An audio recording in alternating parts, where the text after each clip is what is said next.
인생 공부 여러분 반갑습니다. 오늘은 저 혼자죠? 예, 저희가 그 팟캐스트 녹음 개편차 또 저희가 녹음실을 따로 만드는데 아직 그 정비가 다 안 됐습니다. 그래서 아마 다음 주부터는 될 것 같긴 한데, 그래서 이번 주까지는 그 신박사님이나 저랑 각자 녹음해서 인생 공부에 컨텐츠를 올리기로 했거든요. 그래서 오늘은 뭐 신박사님 목소리가 안 들려서 아쉬운 분들 많이 있겠지만, 오늘은 그냥 저 혼자 하는 걸로 하겠습니다. 뭐를 할까 하다가 그냥 저는 뭐 책과 깊은 그 인연이 있는 사람이잖아요. 그래서 오늘은 좋은 책 하나를 제가 정리해서 이렇게 말씀드리는 시간을 갖도록 하겠습니다. 오늘 여러분과 함께 나눠볼, 그리고 제가 정리해줄 책은 스티븐 존슨의 탁월한 아이디어는 어디서 오는가입니다. 그러니까 그 창의성과 혁신과 관련해서 정말 좋은 많은 책이 있는데요. 그 중에서 어떤 내적인 요소, 그러니까 내 개인적 요소보다는 환경적 요소, 시스템적 요소가 어떻게 혁신을 낳는가에 관련해서 가장 좋은 책이 바로 이제 탁월한 아이디어는 어디서 오는가입니다. 그래서 이 책을 제가 한번 한 내용이 있거든요. 그 내용을 중심으로 시작해 보도록 하겠습니다. 혁신의 공간, 산호초, 도시, 그리고 웹. 인도양의 어디서든 1만 세제곱피트 정도의 물을 퍼다가 그 속에 살고 있는 생물을 조사하면 약 12종류의 해양 생물을 찾아낼 수 있다고 합니다. 하지만 거기에 산호초가 껴있다면 우리는 1000개가 넘는 살아있는 생물의 종류를 발견할 수 있죠. 산호초는 지구 표면의 약 0.1%를 차지하지만 우리에게 알려진 해양 생물의 약 4분의 1이 산호초에 살고 있습니다. 그래서 찰스 다윈은 대양 한가운데에 있는 산호초의 생태계를 발견하는 것은 사막 한가운데에서 오아시스를 만나는 것과 같다고 했습니다. 클레버의 법칙이라는 것이 있는데요. 종과 무관하게 모든 생물의 평생 심장 박동수는 일정하게 정해져 있다는 것입니다. 그런데 대체로 몸집이 큰 동물들은 몸집이 작은 생물보다 더 오래 삽니다. 다람쥐보다 1000배 정도 무거운 암소는 다람쥐보다 평균 5.5배를 더 오래 사는데요. 그런데 클레버 법칙에 의하면 오래 사는 동물일수록 심장 박동수가 느려질 수밖에 없습니다. 그래서 암소는 다람쥐보다 심장 박동이 5.5배가 느립니다. 즉 생명은 규모가 클수록 신진대사가 느려진다는 것이죠. 하지만 이 클레버의 법칙에 반하는 것이 있습니다. 바로 도시의 혁신 속도입니다. 이웃 도시보다 10배가 큰 도시는 17배가 더 혁신적이며 50배가 더 큰 도시는 130배가 더 혁신적입니다. 즉 모든 소음과 혼잡함에도 불구하고 인구 500만 명인 대도시의 주민은 인구가 10,000명인 지역의 주민보다 약 3배 혁신적이라는 것입니다. 20세기의 가장 중요한 대중적 개발품인 각종 통신수단들은 10-10 법칙이라는 동일한 사회적 혁신 속에 등장했습니다. 10-10 법칙이란 새로운 플랫폼이 만들어지는데 약 10년이 걸리고 그 방식을 대중이 받아들이는데 또 약 10년이 걸린다는 뜻인데요. AM 라디오, 비디오 카세트, DVD 플레이어, 휴대폰, PC, 내비게이션 등도 처음 개발된 시점부터 대중이 받아들이게 될 때까지 10-10 법칙을 따랐으며 비슷한 시간이 걸렸습니다. 하지만 유튜브를 볼까요? 유튜브는 동영상을 올리고 공유하며 점수를 매기고 논쟁을 벌이는 등의 과정을 바로 볼 수 있습니다. 다시 말해 그때까지 동영상 관련 제품 중에 이보다 혁신적인 것은 없었습니다. 그런데 유튜브는 하나의 아이디어에서 대중에게 받아들여지기까지 제 2년이 걸리지 않았습니다. 10-10 법칙이 깨진 것이죠. 그리고 그 시점은 바로 웹이 이 세상의 주류가 된 때입니다. 웹은 기존의 혁신 법칙을 과감히 뛰어넘은 것이죠. 뉴스위크에서 인터넷에서 가장 중요한 인물 50인에 선정된 과학 저술 작가인 스티븐 존슨은 자신의 명저 탁월한 아이디어는 어디서 오는가 에서 우리 지금까지 살펴본 산호초 도시 웹이라는 메타포를 통해서 제목 그대로 탁월한 아이디어가 어디서 오는지를 흥미롭게 그려내고 있습니다. 우리는 세상을 바꿀 탁월한 아이디어는 천재가 고요한 연구실에서 연구에 몰두하다가 번뜩이는 순간에 떠오르는 것을 생각하는 경향이 강합니다. 하지만 스티븐 존슨은 그것은 매우 예외적인 사례라고 말합니다. 그는 타고난 아이디어란 산호초, 도시, 외부로 대표되는 혁신의 공간에서 창출된다고 주장하고 있습니다. 즉, 좋은 아이디어가 어디에서 오는지 제대로 알고 싶다면 아이디어가 나오는 그 찰나의 순간을 떠올리기보다 혁신의 공간에서 이루어지는 전체 맥락을 봐야 한다는 것이죠.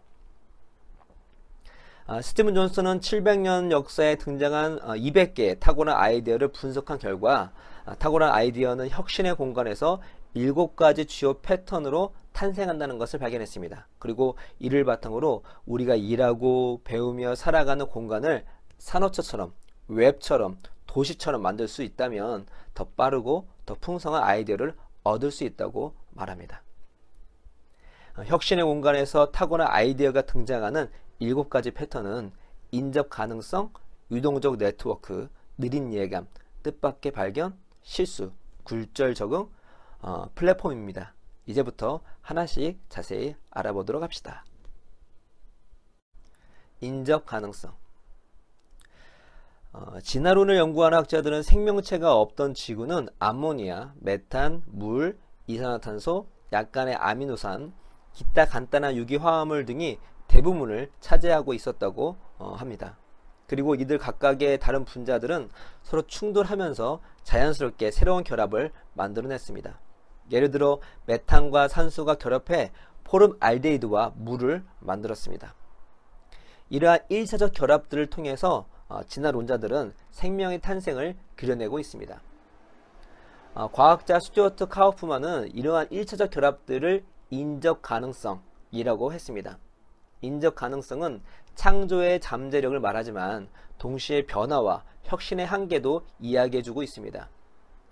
지구의 첫 번째 핵물체인 원시 수프는 분자의 충돌을 통해서 한 단계 더 복잡한 유기화합물을 만들었습니다. 하지만 원시 수프에서 바로 해바라기와 모기 그리고 인간의 두뇌로 도약할 수는 없다는 것입니다. 하지만 인접 가능성은 우리에게 무한한 가능성의 첫 길을 열어줍니다. 문을 열 때마다 마법처럼 점점 넓어지는 집을 상상해 보도록 해보죠. 문이 4개 있는 방에서 시작해 각 문을 열고 나갈 때마다 처음 보는 새로운 방으로 들어가게 되는 것입니다. 처음에는 4개의 방이 인접 가능성입니다. 그러나 4개의 문 중 하나를 열고 그 방으로 가면 3개의 문이 새롭게 등장하고 그 문들은 모두 처음 시작했던 방에서는 접근할 수 없었던 완전히 새로운 방으로 이어집니다. 그리고 그렇게 문을 계속 열다 보면 결국 거대한 하나의 성을 만날 수 있게 됩니다. 결국 인접 가능성은 더 큰 세계를 탐구할 수 있는 혁신의 공간을 말합니다. 대도시의 환경은 작은 마을에 비해 인접 가능성을 훨씬 더 많이 탐구할 수 있으며 웹 또한 그 어떤 통신 기술보다도 훨씬 더 빠르게 인접 가능성을 탐구할 수 있는 공간입니다. 웹은 하이퍼링크로 연결되어 있습니다. 이것은 문을 열기가 매우 쉬우며 그 문을 열면 수십 개의 문이 우리를 기다리고 있다는 것과 같습니다. 인접 가능성은 창조의 가능성을 열어주지만 혁신의 한계도 동시에 존재하는데요. 이러한 속성은 복수성이라는 역사적 패턴을 통해 엿볼 수가 있습니다. 복수성이란 어떠한 탁월한 아이디어가 단독적으로 나오기보다 짧은 시차를 두고 두 사람 이상에 의해 나온다는 것을 말합니다. 태양의 흑점은 1611년 4개 나라에 살고 있던 4명의 과학자들에 의해 동시에 발견되었습니다. 최초의 전기 배터리는 1745년과 1746년에 독일과 네덜란드에서 각각 발명되었고 에너지 보존 법칙은 1840년 후반에 서로 다른 지역에 사는 학자들에 의해 4번이나 만들어졌습니다. 진화에서 돌연변이의 중요성은 1899년과 1901년에 각각 드러났습니다. 1920년대 초 컬럼비아 대학교의 윌리엄 오그먼과 도로시 토머스는 발명은 불가피한 것인가? 라는 에세이에서 10년 내에 동일한 혁신이 일어난 148건의 사례를 찾아냈습니다. 결국 좋은 아이디어는 난데없이 만들어지는 것이 아니라 현재 존재하는 부분들로부터 만들어지고 그 가능성이 확장된다는 것입니다. 19세기 영국의 발명가 찰스 베베지는 해석기관이라는 아이디어를 내놓았습니다. 이는 현대 컴퓨터의 시초가 될 만한 아이디어였습니다. 하지만 찰스 베베지의 인적 가능성은 빅토리아 시대의 기술이었습니다. 결국 그 아이디어는 당시에 현실화되지 못했습니다. 인적 가능성의 한계인 것이죠. 1970년 우주비행 관제센터의 엔지니어들은 이산화탄소 필터를 당장 만들지 못하면 아폴로 13호 우주 비행사들의 생명이 위험한 극한 위기에 맞닥뜨렸습니다. 달 착륙 직전 이산화탄소 필터가 고장나는 바람에 우주 비행사들의 호흡을 통해 배출된 이산화탄소가 공기를 오염시켜 생명이 위험했던 것입니다. 관제센터는 문제를 해결하기 위해 엔지니어들을 모아 달 착륙선에서 사용할 수 있는 모든 장비의 목록을 만들었습니다. 장비들은 호수, 통, 가방, 강력 접착 테이프, 그 외에 갖가지 도구들이었습니다. 결국 이들은 그 장비들로 멋지게 작동하는 탄소 집쟁기를 만들어냈습니다. 탁월한 아이디어란 이처럼 주변에 있는 예비 부품들이 무엇인지 알아내고 그것들을 충돌시키고 결합해서 만들어진 것을 말합니다. 더 풍부한 인적 가능성을 열어두는 공간을 만드는 것, 이것이야말로 놀라운 창의성을 폭발시키는 첫 발걸음이 될 것입니다. 유동적 네트워크. 우리는 아이디어가 번뜩이는 순간에 하나의 생각이 문득 떠오르는 것이라고 생각하는 경향이 있습니다. 그런데 아이디어는 무리지어 옵니다. 왜냐하면 뇌는 수많은 뉴런들이 얽히고 설켜 있는 네트워크이기 때문입니다. 신경망에서 아이디어가 나오기 위해서는 두 가지 전제 조건이 필요한데요. 하나는 네트워크의 규모입니다. 몇 개 혹은 몇십 개의 뉴런으로는 어떠한 통찰도 얻을 수 없습니다. 인간의 뇌에는 무려 1000억 개의 뉴런이 있습니다. 하지만 우리의 뇌가 좋은 아이디어를 냈는데 다른 생물보다 탁월한 이유는 네트워크의 연결성에 있습니다. 한 개의 뉴런은 보통 다른 뉴런 1000개와 연결되어 있습니다. 결국 뉴런의 연결은 100조 개에 이릅니다. 이 정도의 네트워크 규모는 웹 네트워크 연결을 웃도는 수준입니다. 다른 하나의 조건은 가소성에 있습니다. 우리가 흔히 뇌가 굳어있는 것이라고 생각하지만 전혀 그렇지 않습니다. 뇌는 끊임없이 변화하고 성장하는데요. 이를 가소성이라고 합니다. 뇌의 네트워크는 단순히 많이 연결되어 있는 것이 아니라 가소성에 의해 새로운 패턴의 연결이 생겨난다는 것이죠. 다시 말해 인적 가능성을 무한대로 높일 수 있는 것입니다. 인간은 이러한 두 가지 조건으로 인해 다른 생물들과 차원이 다른 생각들을 할 수 있는 것입니다. 특히 나이가 들면 뇌가 굳었다는 생각은 매우 잘못된 것이겠죠. 이는 뇌가 굳은 것이 아니라 우리의 생각이 굳은 것이라고 할 수 있겠습니다. 결국 우리의 뇌라는 네트워크는 바로 탁월한 아이디어가 나오는 혁신의 공간을 상징한다고 할 수 있습니다. 그리고 네트워크는 인적 가능성을 높이고 아이디어를 촉발시킬 수 있는 연결을 가능하게 해줍니다. 1990년대 초에 맥길 대학교 심리학교 교수인 케빈 덤만은 과학자들이 어떻게 탁월하고 위대한 발견을 하는지 알아보기로 했습니다. 하지만 그는 일반적인 방법을 활용하지 않았는데요. 단순히 업적과 논문을 살펴보는 것이 아니라 분자생물학 실험실 4군데에 카메라를 설치하고 학자들이 연구하는 모습을 가능한 많이 촬영했습니다. 동시에 과학자들과 광범위한 인터뷰를 실시하면서 각 연구가 진행되는 과정에서 발생하는 변화를 추적하였습니다. 덤바의 이러한 노력은 우리의 고전적 견해를 뒤집는 새로운 사실을 밝혀냈습니다. 우리는 흔히 과학자들이 실험실에서 현미경을 들여다보면서 열심히 고독과 싸우다가 갑자기 놀라운 발견을 하는 이미지를 상상합니다. 하지만 덤바의 연구는 과학자들의 탁월한 발견이 고독에서 오는 것이 아니라 10명 남짓의 학자들이 모여 형식에 구애받지 않고 최근 결과에 대해 이야기를 나누는 정기적인 실험실 모임에서 나온다는 것을 밝혀냈습니다. 즉 혁신의 시작은 현미경이 아니라 과학자들을 연결시켜주는 회의 탁자라는 네트워크였던 것이었죠. 많은 기업들이 이러한 네트워크의 연결성에 주목하여 책상과 칸막이를 없앤 열린 사무실을 도입했습니다. 최대한 많은 이들이 서로 연결되어 있으니 당연히 좋은 아이디어들이 많이 나올 것입니다. 그러나 과연 그럴까요? 세계적인 IT 컨설팅 회사 애틀랜틱 시스템스 길드의 주임 톰 디마코는 수많은 사무실을 방문했습니다. 그리고 사무 공간과 생산성과의 관계를 연구했죠. 그는 동료인 티모시 리스터와 함께 최고와 최악의 프로그래머를 가리는 코딩 테스트를 고안해냈습니다.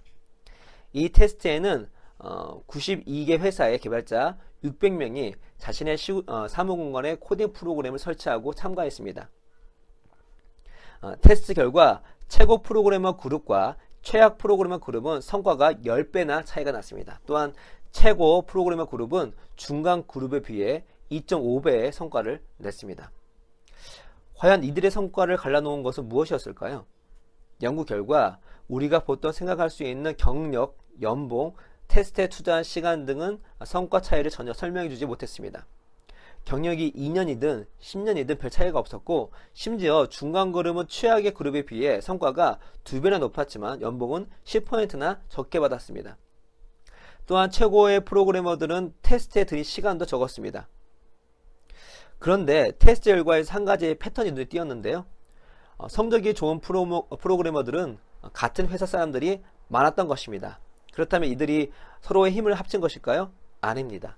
참가자들은 이 코딩 테스트에 대해서 일체 대화도 하지 못하도록 했으며 홀로 작업을 했습니다. 그렇다면 무엇이 차이였을까요?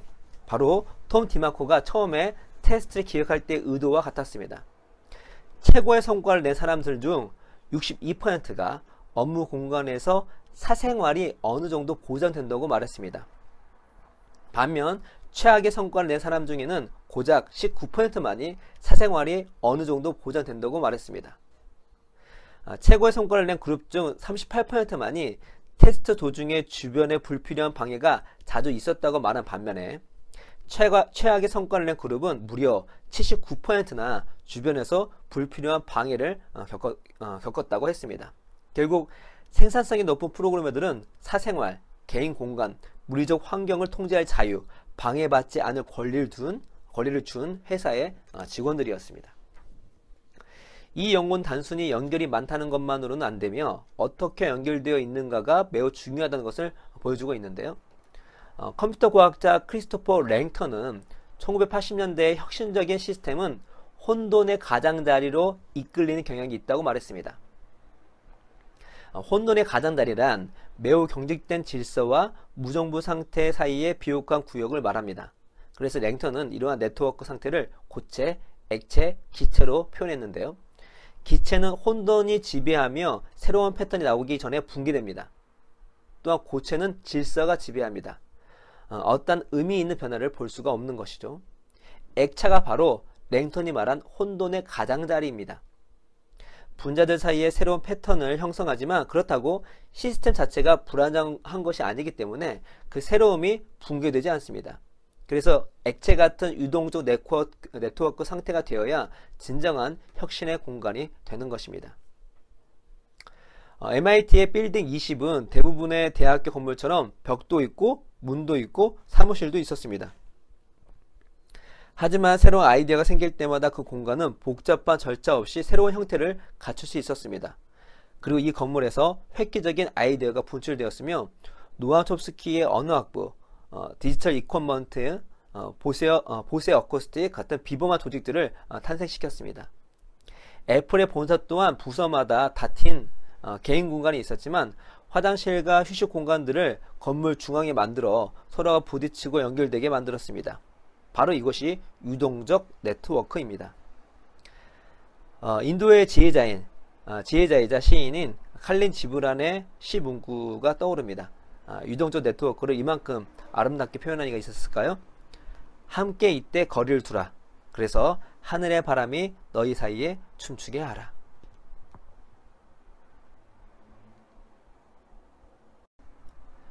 느린 이해감. 1865년에 출간된 무엇이든 물어보세요는 빅토리아 시대에 엄청난 인기를 끌었던 백과사전식 가이드북을 말합니다. 이 책에는 밀랍으로 꽃을 만드는 방법, 멋진 만찬을 만드는 법, 에티켓, 결혼 등 가정에서 활용할 수 있는 매우 많은 양의 실용적인 내용들이 들어 있었습니다.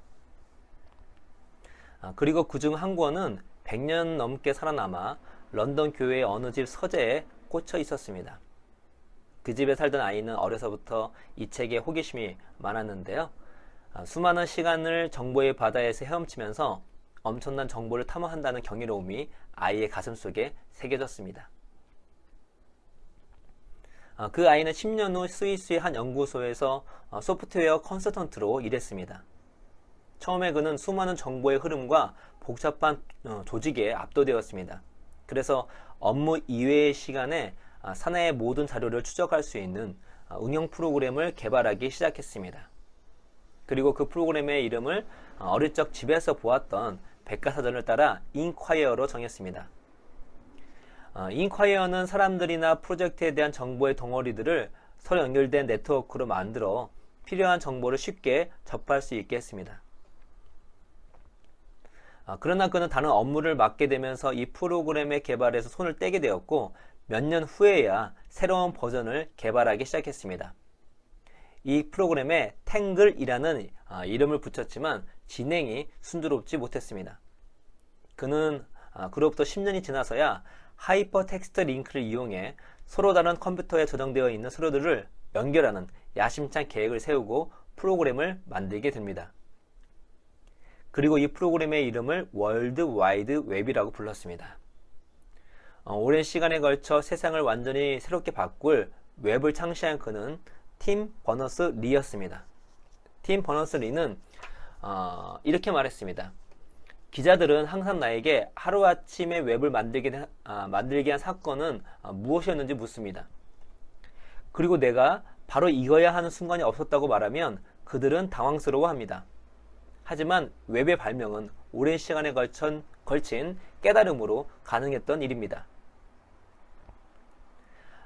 우리는 위대한 발명가 아르키메데스의 유레카 망령에 사로잡혀 탁월한 아이디어란 순간적인 번뜩임으로 나온다고 생각하지만 스티븐 존슨은 그것은 상당히 예외적인 경우라고 말합니다. 오히려 웹의 발명처럼 중대한 혁신으로 판명되는 대부분의 예감들은 더 긴 시간 속에서 펼쳐졌습니다. 처음에는 그 예감은 매우 모호합니다. 하지만 시간이 흐르면서 인적 가능성의 문을 열고 유동적 네트워크 속에서 다른 정보와 부딪히고 또 다른 예감과 연결되면서 혁명적 예감의 놀라운 실체가 드러나게 된다는 것입니다. 탁월한 아이디어는 갑자기 오는 것이 아니라 오히려 느린 예감으로 옵니다. 그래서 스티븐 존슨은 과감히 이렇게 말합니다. 지적인 역사의 화석을 면밀히 관찰하면 느린 예감은 예외가 아니라 법칙임을 알 수 있다. 찰스 다윈은 자서전에서 진화론의 결정적 아이디어를 얻었던 것은 멜서스의 인구론을 읽고 난 후라고 밝혔습니다. 이 이야기를 보면 다윈의 놀라운 예감은 인구론을 읽으면서 순식간에 온 듯이 보입니다. 하지만 다윗의 광대한 일지를 연구한 지시 역사학자인 하워드 그루버는 다윈 이론의 핵심 요인들은 멜서스 이론을 접하기 훨씬 전부터 이미 공책에 적혀 있었음을 알아냈습니다. 다윈은 이미 자연선택, 변종의 중요성, 종들 사이의 경쟁, 진화의 방대한 규모를 이해하고 있었던 것이었죠. 다만 파편화된 퍼즐들을 하나로 엮지 못했을 뿐입니다. 만약 그가 이러한 퍼즐들을 품지 못했다면 멜서스의 글을 읽었다고 하더라도 그의 놀라운 예감은 현실화되지 못했을 것입니다. 결국 아이디어는 느린 예감입니다. 그렇다면 탁월한 아이디어를 탄생시키기 위한 예감을 어떻게 기를 수 있을까요? 스티븐 존슨은 떠오르는 생각을 모두 기록하는 것이 예감을 성장시킬 수 있는 가장 간단하면서도 강력한 기술이라고 말합니다. 대부분의 느린 예감들은 쓸모 있는 것으로 바뀔 때까지 오래 남지 않습니다. 우리는 망각의 동물이기 때문입니다. 하지만 기록은 기억을 지배합니다. 다윈이 전형적인 예입니다. 그는 다른 자료에서 발췌한 글들, 즉흥적으로 떠오른 아이디어, 의문 등을 일지에 철저히 적었습니다. 생각은 자유롭게 하되 그 혼돈의 자유를 기록이라는 질서 안에 가둔 것이죠. 그리고 그는 자신이 적었던 일지를 다시 꼼꼼히 읽으면서 느린 예감이 탁월한 아이디어로 탈바꿈할 수 있도록 하였습니다. 특히 17, 18세기의 다인의 일지 같은 비망록은 지적 야망을 지녔던 사람들의 필수품이었는데요. 당시의 위대한 지성인 밀턴, 베이컨, 로크 등도 비망록 마니아였습니다. 특히 로크 같은 경우는 10년간 비망록의 세계를 만드는 정교한 시스템을 개발하기도 했습니다. 자유로운 혼돈을 품고 있는 비망록은 정보들의 유동적 네트워크를 형성해 그 주인에게 느린 예감을 키워나갈 수 있게 했습니다. 다윈은 할아버지의 비망록을 받고 이렇게 말했습니다. 비망록은 위대한 책이다. 뜻밖의 발견. 1920년대 초 독일의 과학자 오토 레빈은 염류 용액이 들어있는 2개의 그릇에 살아있는 개구리 심장을 넣었습니다. 그중 한 심장에 미주 신경의 전구를 연결하여 자극하자 심장 박동이 느려졌습니다. 레빈은 심장에 담겨있는 용액을 두 번째 심장 위에 부었습니다. 그러자 두 번째 심장의 박동도 느려졌습니다. 아세틸콜린이 분비된 것입니다. 레빈은 똑같은 실험을 하되 이번에는 미주신경의 다른 부분을 자극했습니다. 그러자 심장 박동이 빨라졌습니다. 그리고 이 용액을 다른 심장이 있는 곳에 부었더니 그 심장의 박동도 빨라졌습니다. 아드레날린이 나온 것입니다. 신경 간 의사소통의 전기화학적 성질에 관한 20세기 아주 유명한 실험 중 하나가 바로 이것입니다. 하지만 레비의 이 실험은 실험 아이디어를 고안하게 된 배경 때문에 더 유명합니다. 어느 날 잠결에 17년 전에 언급했던 화학적 전달 가설이 옳았는지 아닌지 판단할 수 있는 실험 방법이 떠올랐던 것입니다. 그는 침대에서 일어나자마자 연구실로 달려가 앞서 기술한 실험을 실행했습니다. 그런데 더 흥미로운 사실은 레비뿐만 아니라 원소 주기율표를 만든 드미트리 멘델레예프도, 시냅스 억제 행동 이론으로 노벨상을 수상한 에클스도, 탄화수소 벤젠의 분자 구조를 발견한 케쿨레도 모두의 꿈의 암시를 받아 타고난 아이디어를 생각하게 된 경우라는 것입니다. 그야말로 뜻밖의 발견이었습니다. 뜻밖의 발견을 뜻하는 세렌디피티라는 단어는 1974년 영국의 소설가 호레이스 월펄이 쓴 편지에서 처음 만들어졌습니다. 이 단어는 페르시아의 동화 세렌디프의 새 왕자에서 차용한 것인데요. 동화의 주인공들은 자신들이 찾지 않던 것들을 우연히 총명함을 발휘하며 발견해냅니다. 미국 소설가 존 바스는 이 단어를 이렇게 이해하기 쉽게 표현했습니다. 경로를 미리 정해서는 세렌디프에 도달하지 못한다. 다른 곳에 도착할 거라고 굳게 믿으며 우연히 방위를 잃어버려야 한다. 그런데 뜻밖의 발견이란 단순히 우연한 발견을 말하는 것이 아닙니다. 레비는 이미 17년 전부터 신경의 전기화학적 성질에 대해 고민했습니다. 뜻밖의 발견은 느린 예감을 완성시켜 주거나 인적 가능성의 문을 열어준다는 뜻입니다. 그렇다면 왜 꿈을 통해 뜻밖의 발견이 일어났던 것일까요? 수면 동안에는 아세틸콜린을 분비하는 세포들이 무차별적으로 발효하여 전기를 내보내 뇌 전체에 퍼지는데요. 이때 기억과 연상들이 혼란스러우며 임의적인 방식으로 촉발되어 환각을 일으키는 꿈을 만들어냅니다. 즉 우리의 뇌는 혼돈의 가장자리로 표현되는 유동적 네트워크에 가깝게 된다는 것이죠. 이 순간 대부분은 의미가 없지만 간혹 깨어있는 의식이 놓치거나 피했던 중요한 연결고리를 우연히 만나게 되는 경우가 있습니다. 뇌는 두 가지 상태로 나누어 볼 수 있는데요. 먼저 수면만 개의 뉴런이 완벽히 리듬에 맞추어 고동치는 위상결속 상태입니다. 위상결속 상태는 두뇌가 확립된 계획이나 습관을 수행하는 상태를 말합니다. 반대로 중간중간에 잡음이 끼어드는 혼돈 상태도 있습니다. 2007년 뇌 과학자 로버트 대처는 혼돈 상태에서 보낸 시간이 1ms 더 많을 때마다 IQ가 최대 20점까지 더 높아진다는 것을 발견했습니다. 이는 우리의 일반적인 생각에 매우 반하는 결과입니다. 두뇌가 혼돈 상태에서 더 똑똑해진다는 말이죠. 그렇다면 수면 말고 우리의 뇌를 혼돈 상태로 둘 수 있는 다른 방법은 없을까요? 있습니다. 그저 지금 집중하는 일에서 벗어나 산책을 하거나 샤워를 하거나 또는 커피를 마시거나 휴가를 떠나면 됩니다. 프랑스의 수학자이자 물리학자인 앙리 푸엥카레는 푸커스 함수를 규명하기 위해 15일 동안이나 책상에 앉아 씨름했지만 성공하지 못했습니다. 그는 머리를 식힐 요량으로 일단 작업을 중단하고 휴식을 취하며 블랙커피를 한 잔 마셨습니다. 그런데 갑자기 함수를 풀 수 있는 아이디어가 떠올랐던 것입니다. 이것은 그냥 떠오른 수준이 아니었습니다. 푸엔카레는 당시 상황을 이렇게 묘사합니다. 아이디어가 때를 지어 떠올랐다. 푸엔카레의 다음 발견인 푸커스 함수와 비유클리드 기하학의 연관성을 그냥 걷다가 생각해냈습니다. 그는 오랫동안 이 문제를 씨름하다가 병영으로 몽발레리앙 요새로 가게 되었습니다. 이곳에서는 수학에 대해 생각할 겨를이 없었습니다. 그러나 어느 날 시간을 내어 거리를 산책하다가 해법이 갑자기 떠올랐던 것입니다. 뜻밖의 발견이었습니다. 그렇습니다. 아르키메데스의 유력의 외침은 욕조 속에서 이루어졌습니다. 웹이 왜 혁신의 공간일까요? 웹은 누구든 정보를 올릴 수 있는 전 세계적이고 광범위한 매체입니다.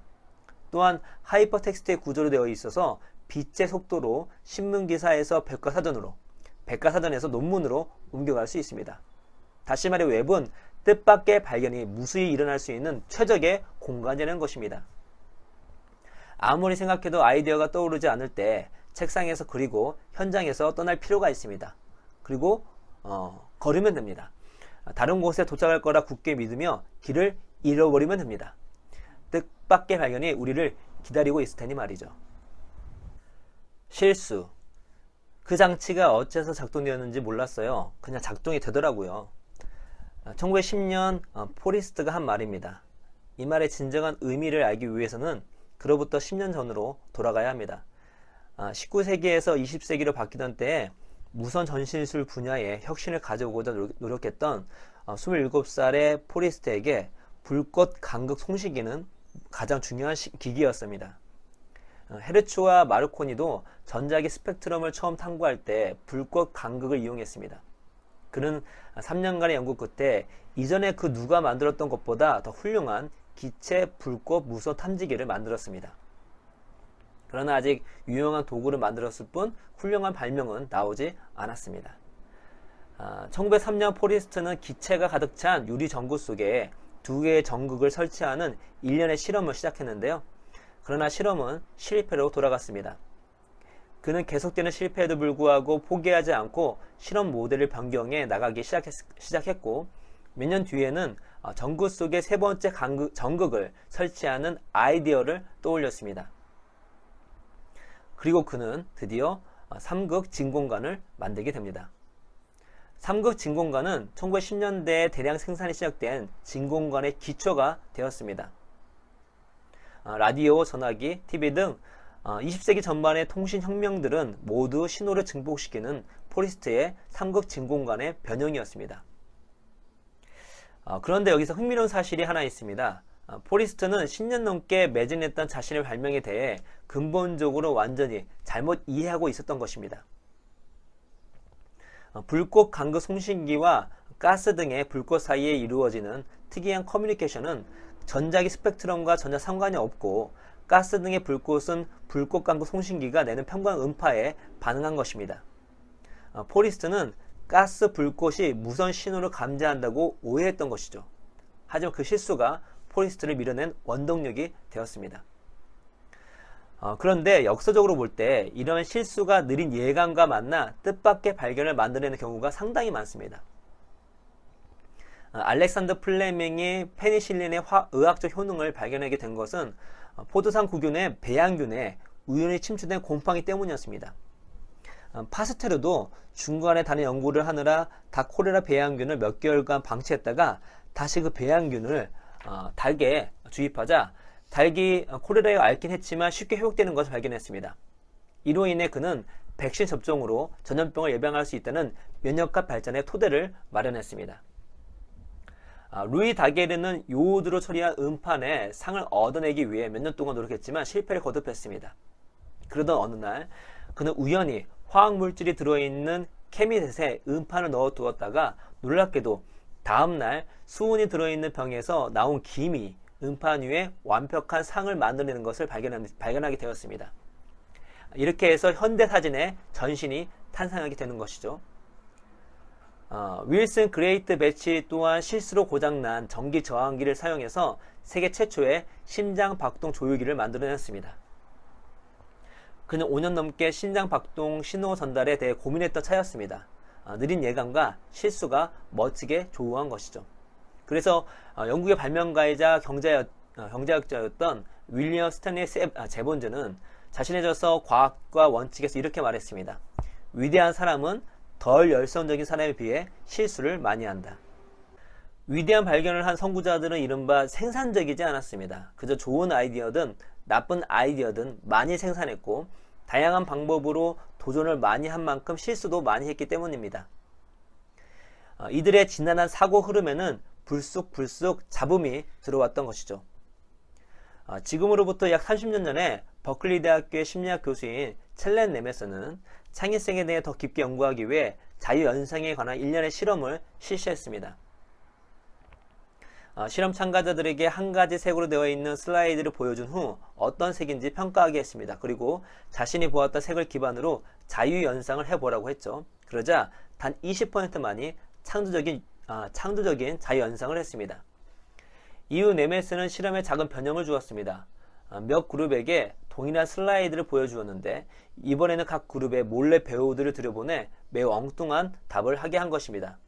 예를 들어 파란색 슬라이드를 보여주면 배우들은 빨간색이나 녹색이라고 대답한 것이죠. 이후 연구팀은 참가자들에게 자신이 본 색을 기반으로 자유연상을 하라고 했습니다. 그러자 재즈, 외롭다처럼 창의적인 연상들이 쏟아져 나왔습니다. 엉뚱한 대답을 한 배우를 본 실험 참가자들이 창의적으로 변한 것이죠. 네메스는 의사결정 과정에서 일부러 잡음을 넣었습니다. 그런데 잘못된 정보로 오염된 집단이 순수한 정보만 주어진 집단보다 더 탁월한 아이디어를 만들어냈던 것이죠.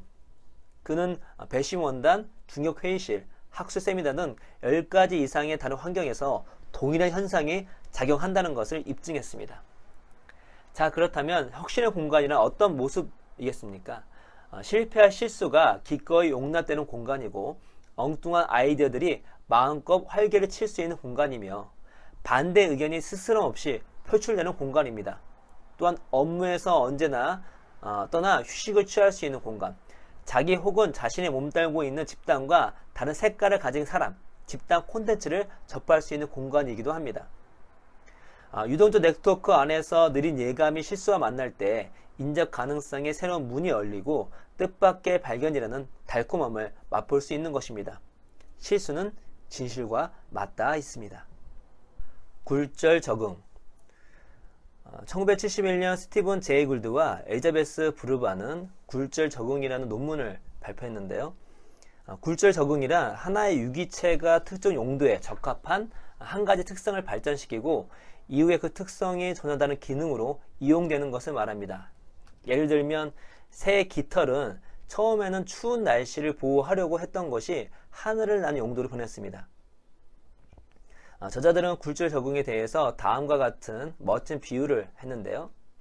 어두운 방을 밝히기 위해 성냥을 켰는데 문을 열자 방 안에 통나무 장작이 쌓여있고 벽난로가 있다면 방을 밝히기 위해 켠 성냥은 전혀 다른 용도로 쓰이게 된다. 하나의 맥락에서는 어둠을 밝히는 도구가 다른 맥락에서는 따뜻하게 하는 도구가 되는 것이다. 이것이 굴절 적응의 본질이다. 1800년대 초에 조셉 마리 자카드라는 직공이 직기를 사용해 옷감에 복잡한 무늬를 짜는 천공카드를 최초로 개발했습니다.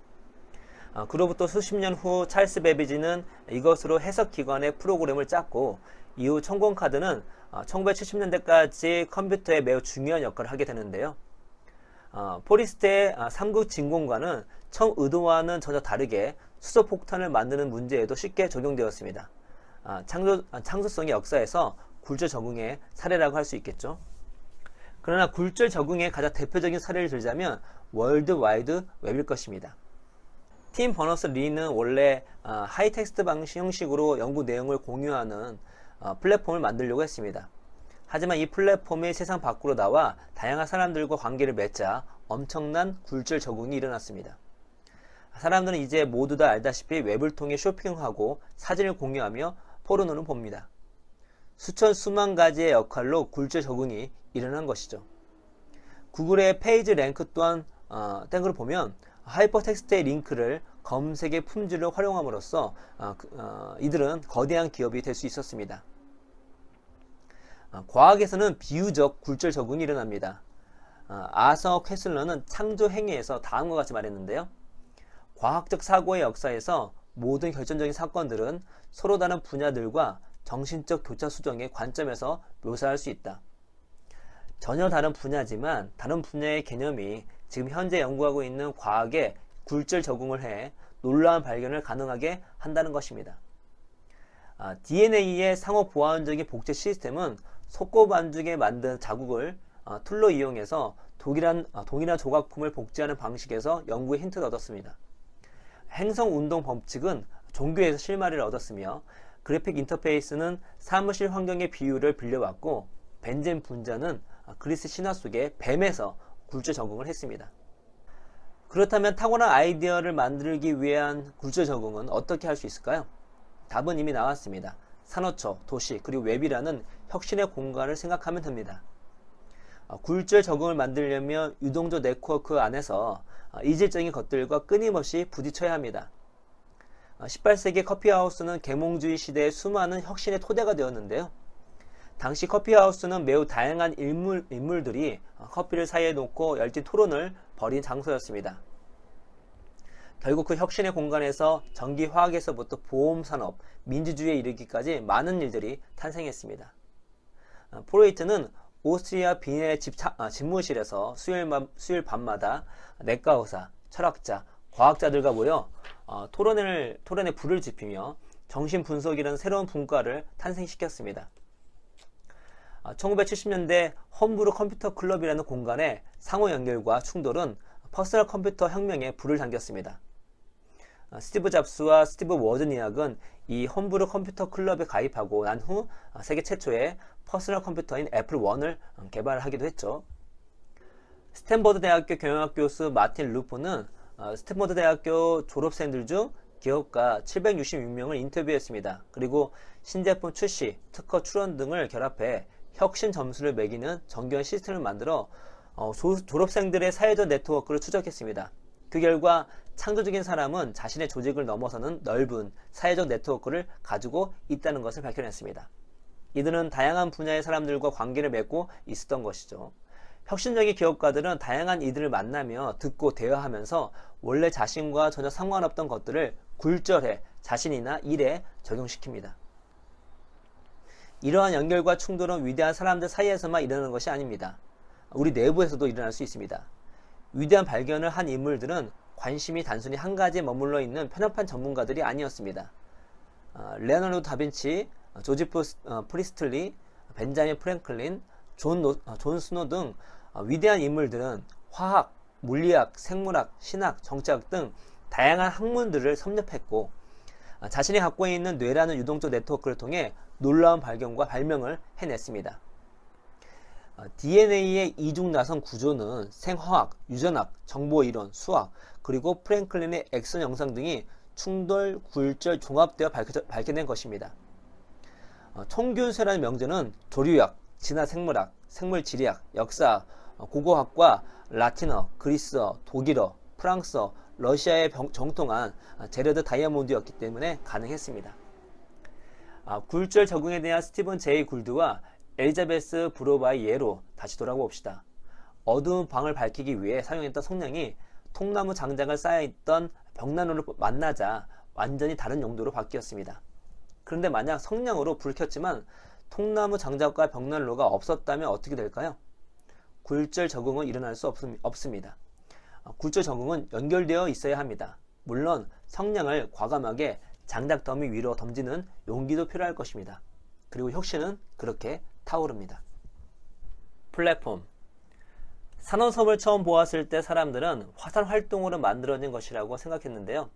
하지만 다행히 보기에 그건 좀 이상했습니다. 화산이라면 해수면의 경계를 뚫고 올라가는 것은 물론이고 바닷속으로 계속 미끄러져 들어가야 하는데 산호섬은 그렇지 않았기 때문이죠. 산호섬은 해수면과 바다 밑 사이에 끼어있는 형국이었습니다. 결국 다윈은 스스로 의문에 대한 답을 찾았습니다. 산호섬은 지질학적 힘의 산물이 아니라 하나의 생물이 만들어낸 것이라는 것이죠. 엄청난 군체를 이루는 폴립이라는 생물은 살아있는 동안 아라고나이트라는 광물을 생성해 칼슘에 기초한 외골격을 만듭니다. 아라고나이트는 폴립이 죽고 수백 년이 지나도 전혀 변하지 않을 정도로 견고합니다. 그리고 수천 개의 골격들이 모여 구멍이 숭숭 뚫려 있고 미로처럼 복잡한 암초를 만들고 이것들이 오랫동안 층층이 쌓여 산호섬을 만듭니다. 그래서 스티븐 존슨은 산호섬을 광대한 해저 묘지라고 표현했습니다. 하지만 역설적이게도 바다에서는 죽음을 상징하는 묘지가 역동적인 삶의 터전이 되었습니다. 이들은 공동묘지가 아닌 해양의 대도시를 만든 것이죠. 암초 무더기의 판과 틈은 이후 수많은 종들의 서식지를 제공하였습니다. 지구 표면의 0.1%도 되지 않은 지역에서 지구 생물의 종이 4분의 1이나 살게 된 것이죠.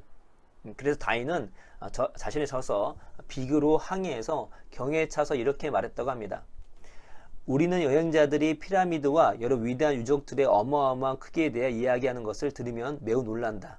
그러나 수많은 미세 생물들에 의해 축적된 이 바위산들과 비교하면 그 거대한 유적들은 미비한 것이 되어버린다. 이 경이로움은 우리 눈에는 잘 띄지 않지만 숙고하고 나면 이성의 눈이 알아볼 수 있다. 스티븐 존슨은 산호섬이야말로 전형적인 플랫폼이라고 말하고 있습니다. 플랫폼이란 공통적으로 그리고 반복적으로 사용하는 기본 골격, 구조, 시스템을 말하는데요. 플랫폼에서는 다양한 제품, 서비스, 새로운 전략, 전술, 예상을 깨는 춘사회 등이 나옵니다. 즉 플랫폼은 아이디어를 내뿜는 거대한 분수인 것이죠.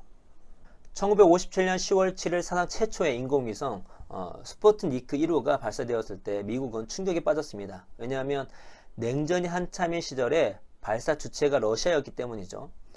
하지만 소수의 과학자들은 묵묵히 자신의 할 일을 찾고 있었습니다. 두 젊은 과학자 윌리엄 가이어와 조지 웨이펀 바크는 스푸트니크호가 보내는 신호를 이용해 전 지구 위치 파악 시스템, 즉 GPS를 만들었는데요. 그리고 이 GPS는 거대한 플랫폼이 되어 산호섬처럼 수백만 종의 아이디어를 만들어내고 있고 미래 IT 트렌드에서 핵심적인 역할을 할 위치 기반 서비스의 중심이 되고 있습니다. 두 젊은 과학자는 모든 공을 자신의 재능이 아니라 자신의 서식지 응용물리연구소로 돌렸습니다. 응용물리연구소의 모임은 물리학자, 기술자, 수학자, 해커들이 생산적인 대화를 나누는 공간입니다. 즉 하나의 플랫폼입니다. 실리콘밸리의 홈브루 컴퓨터 클럽, 프로이트의 집에서 열린 수요 모임, 18세기 영국의 커피하우스, 더 나아가 월드와이드 웹과 대도시가 모두 플랫폼인 것입니다. 그곳에서 수많은 아이디어들이 충돌, 연결, 굴절되어 세상을 바꿀 탁월한 아이디어가 나오는 것이죠. 플랫폼의 최대 미덕은 시간과 비용을 드라마틱하게 줄일 수 있다는 데 있습니다. 십시의 법칙을 깬 유튜브를 떠올려 보도록 하죠.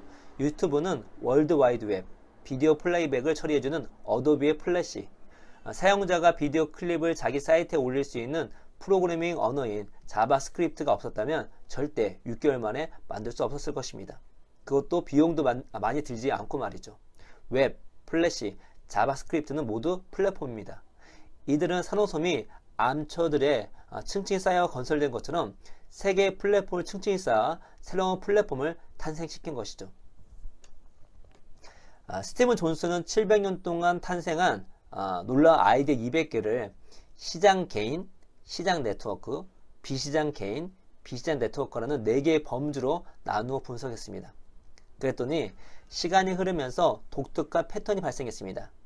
최근에 가까워질수록 네트워크에 의해 발명된 아이디어가 압도적으로 많아진다는 것이죠. 그리고 더 흥미로운 사실은 대부분 우리가 믿고 있는 시장이라는 자본주의 시스템에서 아이디어가 쏟아지는 것이 아니라 비시장, 즉 돈과 관련이 없는 곳에서 탁월한 아이디어가 훨씬 많이 나왔다는 것입니다. 다시 말해 탁월한 아이디어는 시장에 내다 팔기 위해서 개인이 만드는 경우보다 경제적 동기가 없는 공동의 작업에 의해 만들어진 경우가 훨씬 많다는 것입니다. 그렇다면 결국 인류의 관점에서 보자면 탁월한 아이디어가 더 많이 그리고 더 풍성하게 나오려면 아이디어를 보호하려 하지 말고 서로 연결해야 한다는 것입니다. 아이디어는 자유에 대한 근본적인 열망이 있습니다. 날개를 달아 주어야 합니다. 다만 산호초, 도시 그리고 웹이라는 혁신의 공간에서 말이죠. 명저인 탁월한 아이디어는 어디서 오는가의 해부는 여기까지입니다. 스티븐 존슨의 조언을 다시 보면서 오늘 이야기를 마무리하도록 하겠습니다. 모든 차원에서 산호초, 도시 그리고 웹과 비슷한 환경을 만들어라. 산책을 하라. 예감을 키워라. 모든 것을 메모하되 폴더는 엉망으로 놔두어라. 뜻밖의 발견을 포옹하라. 생성 능력이 있는 실수를 하라. 여러가지 취미 활동을 하라. 커피하우스를 비롯한 유동적 네트워크에 자주 가라. 링크를 따라가라. 다른 사람들이 당신의 아이디어 위에 새로운 아이디어를 만들게 하라. 빌리고 재활용하고 다시 만들어라. 복잡하게 뒤얽힌 바다를 만들어라.